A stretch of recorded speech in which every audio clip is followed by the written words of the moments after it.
Officers with a history of shooting civilians, or who are the subject of previous civilian complaints, pose a higher risk of similar serious misconduct in the future.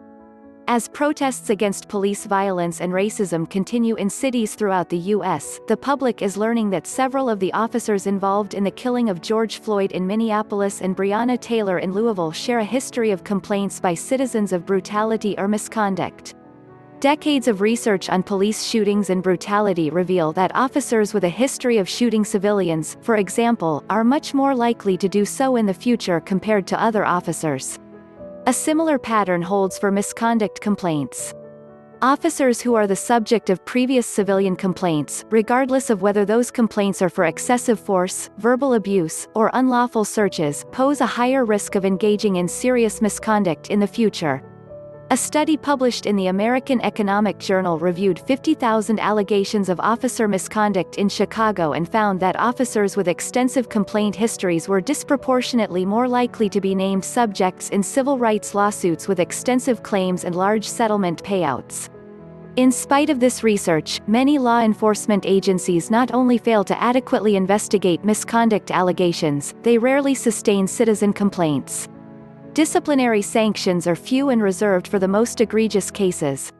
Derek Chauvin, the ex-officer who has been charged with third-degree murder and second-degree manslaughter for killing Floyd, is no stranger to situations in which deadly force has been deployed. During a 2006 roadside stop, Chauvin was among 6 officers who, in just 4 seconds, fired 43 rounds into a truck driven by a man wanted for questioning in a domestic assault. The man, Wayne Reyes, who police said aimed a sawed-off shotgun at them, died at the scene. The police department never acknowledged which officers had fired their guns, and a grand jury convened by prosecutors did not indict any of the officers. This photo provided by the Ramsey County Sheriff's Office shows former Minneapolis police officer Derek Chauvin, who was arrested Friday, May 29, 2020, in the Memorial Day death of George Floyd. Courtesy of Ramsey County Sheriff's Office via APChauvin is also the subject of at least 18 separate misconduct complaints and was involved in 2 additional shooting incidents. According to the Associated Press, 16 of the complaints were closed with no discipline, and 2 letters of reprimand were issued for Chauvin related to the other cases.